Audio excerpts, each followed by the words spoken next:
Are you looking for an insightful walkthrough of the STAAR 2023 ELA test? In this video, I will break down the revising and editing questions so you know the correct answers, correlating TEKS, and rationale explaining why the answer is correct. You can also easily navigate through this video using the chapters. Hi there, I'm Angela from Custom Classroom. Just a quick reminder, I'm not affiliated with TEA or STAAR. As a test prep writer and educator, I'm here to offer my interpretation and insights. Before I break down the test, I want to share some news. I just released a 12-week set of editing and revising warm-ups, and the best part is you can try 1 week for free. These practice questions mimic exactly what your students will see on the STAAR test, ensuring they are fully prepared to ace the exam. Click the link in the description and give it a try today. All right, now let's look at the 6th grade reading released test from 2023, the editing section. So I skipped to question number 37 here because that's where the editing questions begin. So first, let's look at the passage. Read the selection and choose the best answer to each question. Blair is writing a paper about ancient Greece. Read these paragraphs from the body of Blair's paper and look for corrections she needs to make.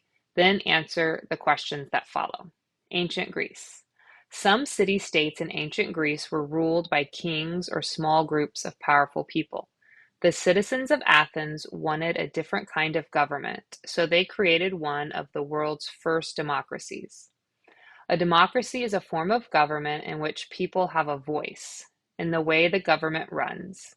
Sometimes they elect leaders to represent them, and sometimes they make decisions themselves.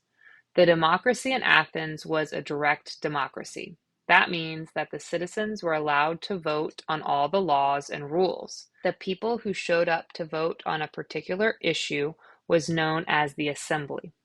There was also the council. This group was responsible for day-to-day decisions. All right, let's look at question 37. What is the correct way to write sentences 3 and 4? So let's look back and look at 3 and 4. A democracy is a form of government in which people have a voice in the way the government runs. So here I can see that there's a fragment in this sentence, and so these are probably going to need to be combined. So let's see what best combines them. A democracy is a form of government in which the people have a voice in the way the government runs.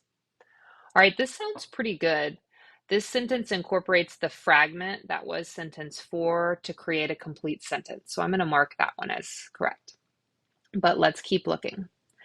B, a democracy is a form of government. The people have a voice in the way the government runs. So here this is kind of like a comma splice, which is a type of run-on sentence, so it doesn't have the right conjunction. So we're going to cross that off.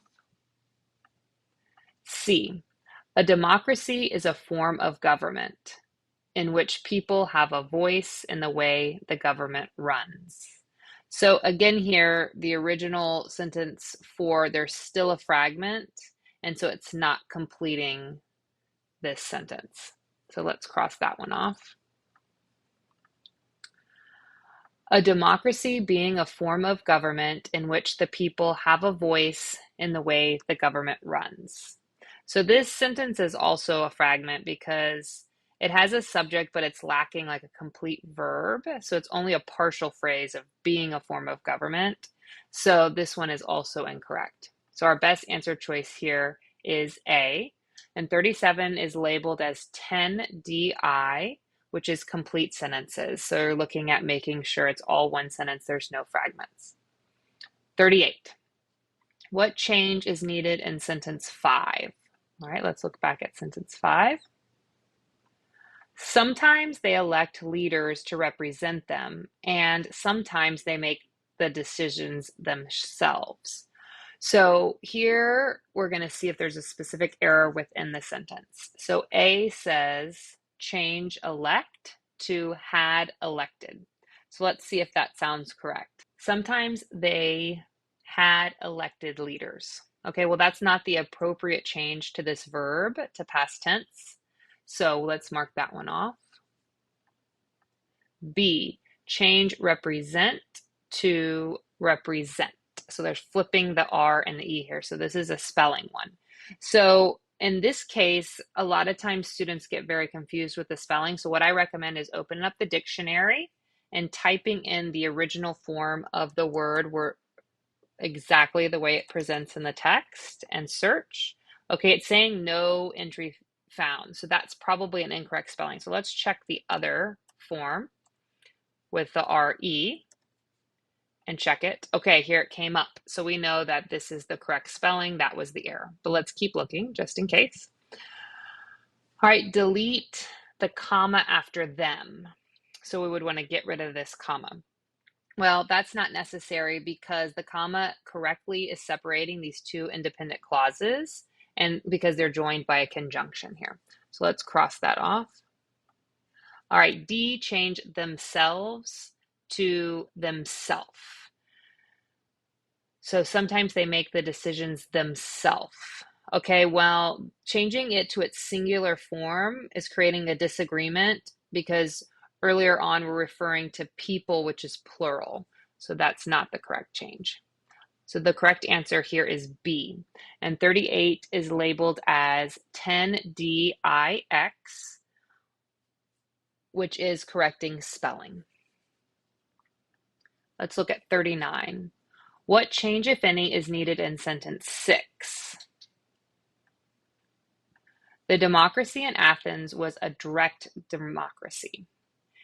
Okay, let's look at A. A says change in to for. So the democracy for Athens was a direct democracy.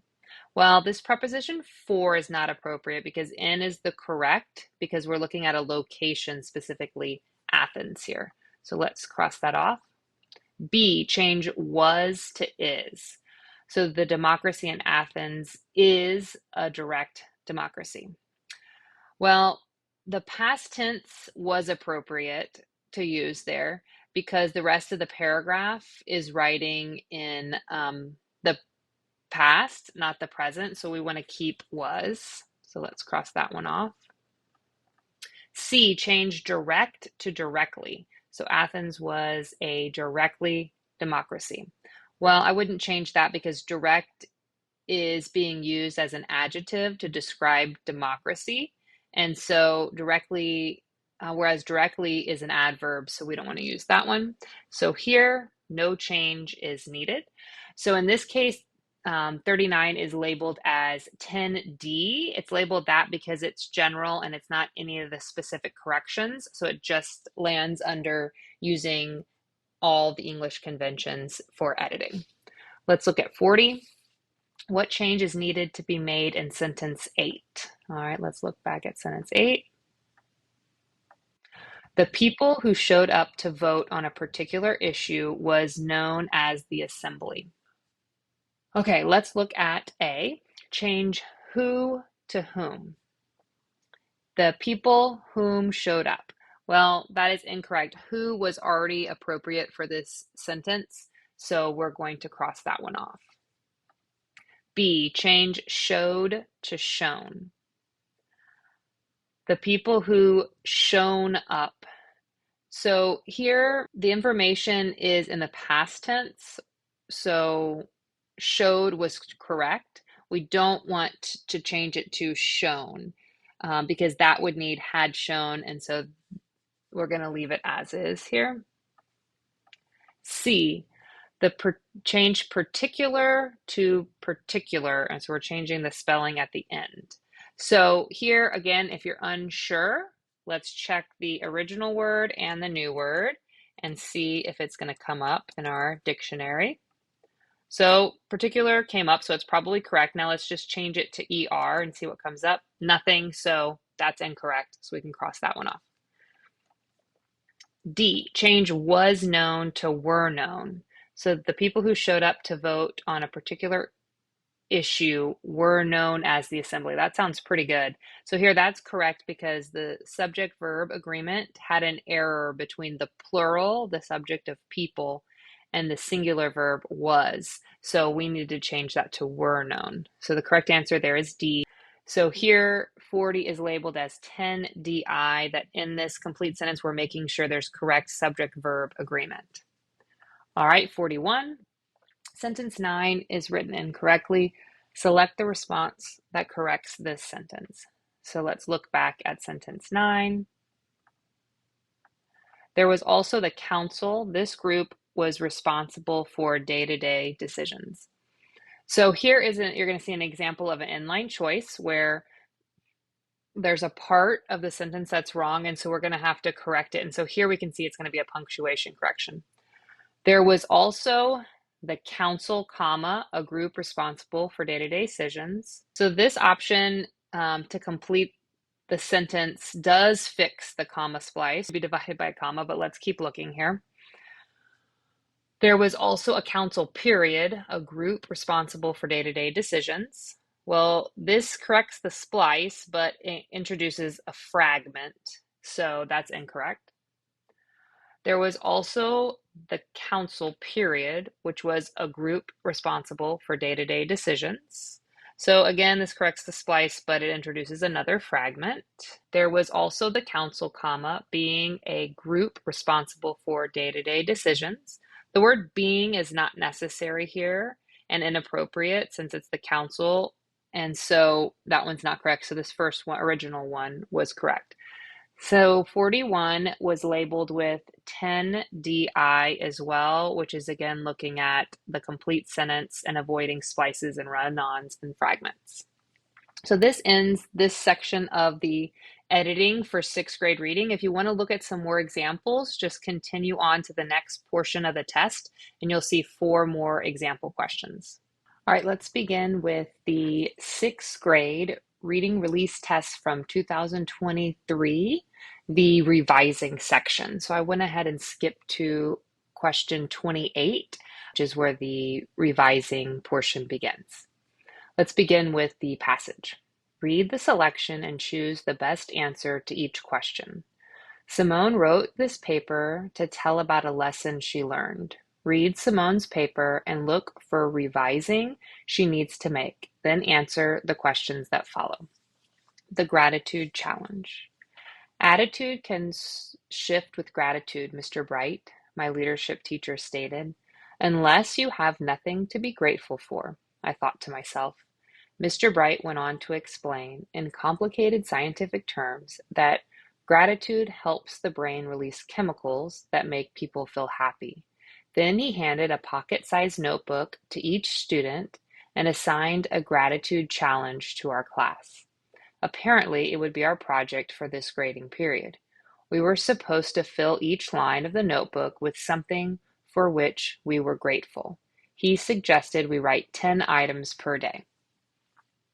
I slumped in my chair, highly disinterested in this challenge. I was not the least bit interested. My mind was replaying the last 24 hours. During my baseball game that night before, I had hurt my wrist, and the doctor had told me exactly what I hadn't wanted to hear. Playing baseball right now will just injure that wrist more, Simone. So you need to take 8 weeks off, he had said. With only 7 weeks left in the season, I was devastated. I had played on the Astros since kindergarten and couldn't be out that long. I was really so sad. And I could think about where the things that I was sad about, no practice, no games, and a hurt wrist. I felt like my year was ruined, and by evening I hadn't written anything in my notebook.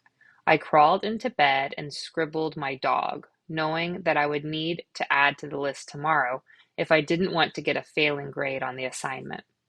The next morning, I carried my notebook with me to the breakfast table. My brother had already served my plate, so I wrote, "Kind brother." On the ride to school, the radio was playing a great song, and I quickly jotted down pop music.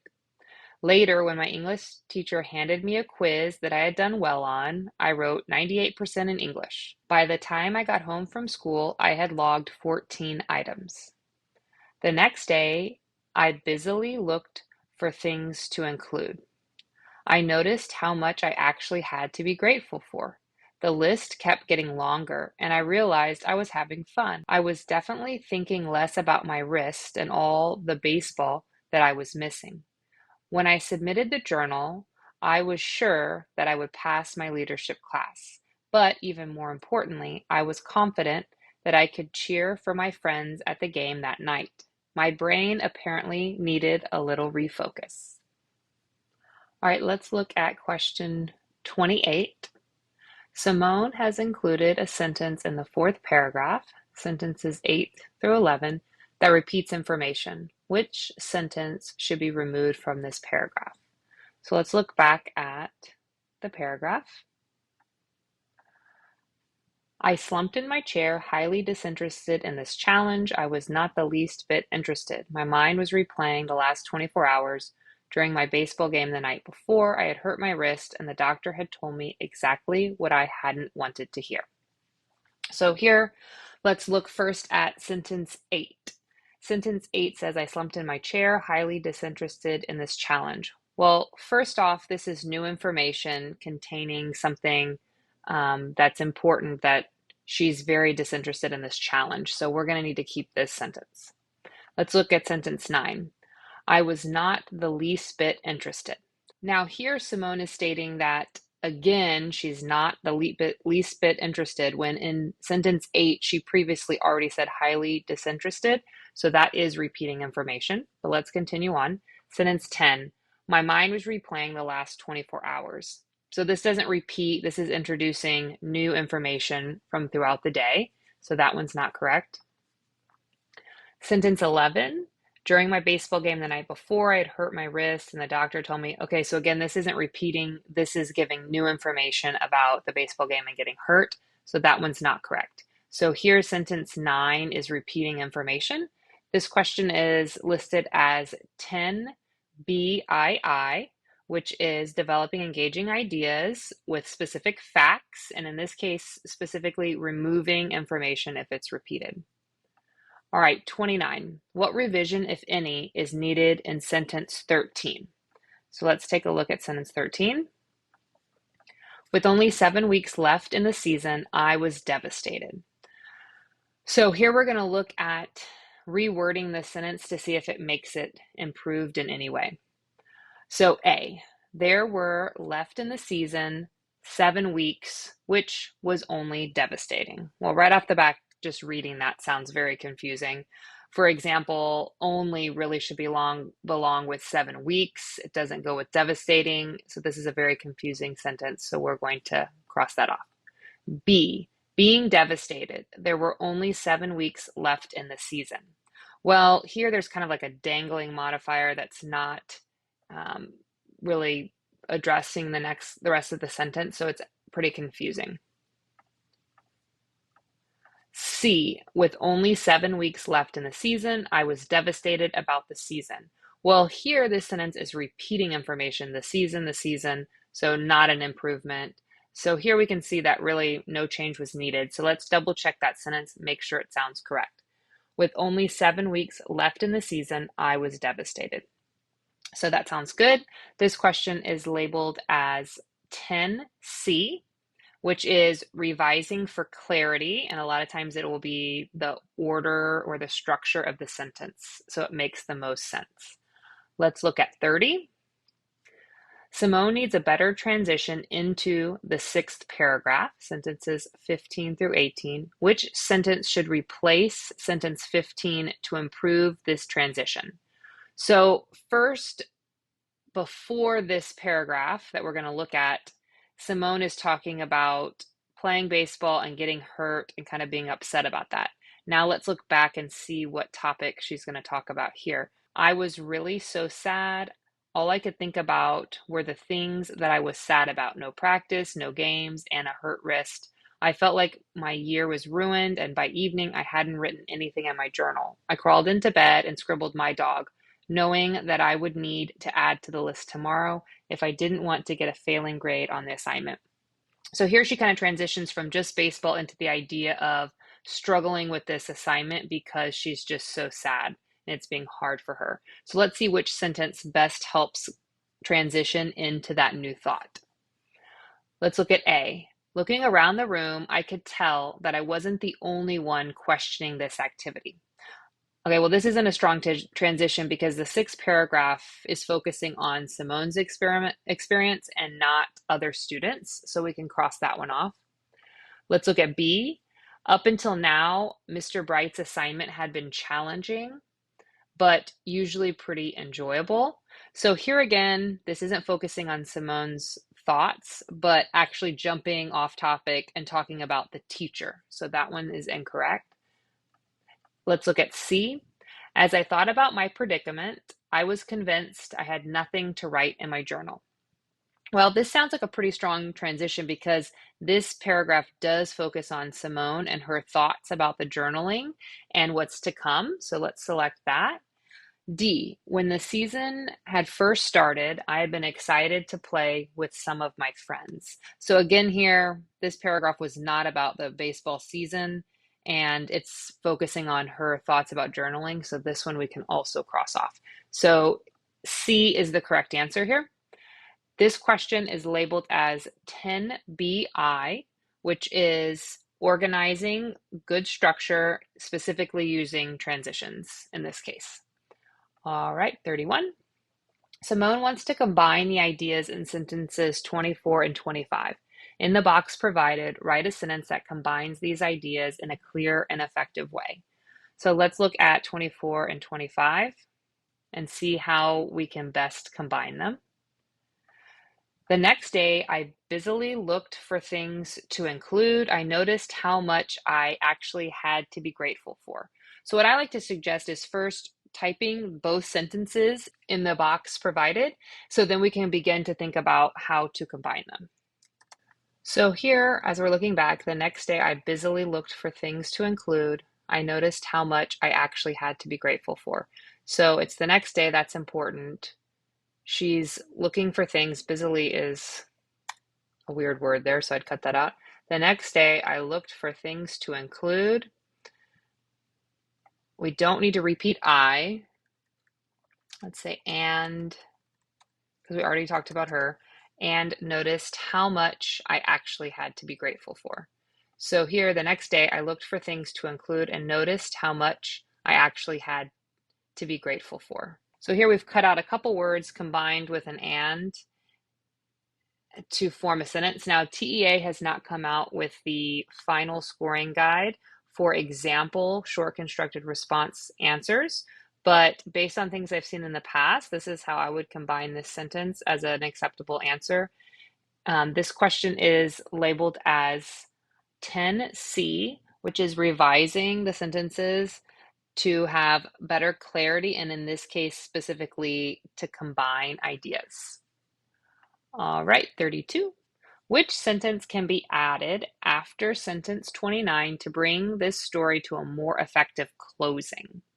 All right, so let's go back and look at this final paragraph and see what can be a better closing. So when I submitted the journal, I was sure that I would pass my leadership class, but even more importantly, I was confident that I could cheer for my friends at the game that night. My brain apparently needed a little refocus. So let's see which of these might be a better option. First, let's look at choice A. Truthfully, that is what I needed time for. So here this sentence is kind of redundant with the previous sentence about what Simone needs, yet it doesn't provide an explanation as to why she needs it. It also does not refer to the story's overall meaning, which is not really a conclusion here. So we're going to cross that one off. B, thinking about gratitude helped me change my attitude. Well, that sounds pretty good, like a strong closing, because it's wrapping up this overall meaning of the story about how expressing gratitude can help shift a person's attitude. It also clarifies how Simone's predicament in sentence 28, that she would have to cheer for her friends that night, demonstrates the benefit of gratitude. So this one's sounding pretty good. It's wrapping it all up nicely. C, finding a new activity is a great idea for everyone. So although writing the journal is a new activity for Simone, that's really not what this story is all about. Also, the story doesn't say whether people would benefit from the activity. The story is mostly focused on Simone and her transition alone, so this is getting a little bit too general for it to be a good conclusion. All right, D, I am really glad I had a great teacher in my leadership class. Well, Simone probably is happy with her teacher at the end of the story. However, that again is not the overall meaning of the story, and so it's not effectively bringing it to a closing. So we're going to cross that one off. So the correct answer here is B. This question is labeled as 10BI, which is again structure and organizing it specifically with focusing on the conclusion. So this ends these questions in this section of revising. If you want to look at some more sixth grade revising questions, you can continue in this test. And there are 4 more revising questions as a good example. Make sure you don't miss out. Click the link in the description now to get a whole week of my amazing editing and revising warm-ups for free. Don't wait. Grab this incredible opportunity while you can.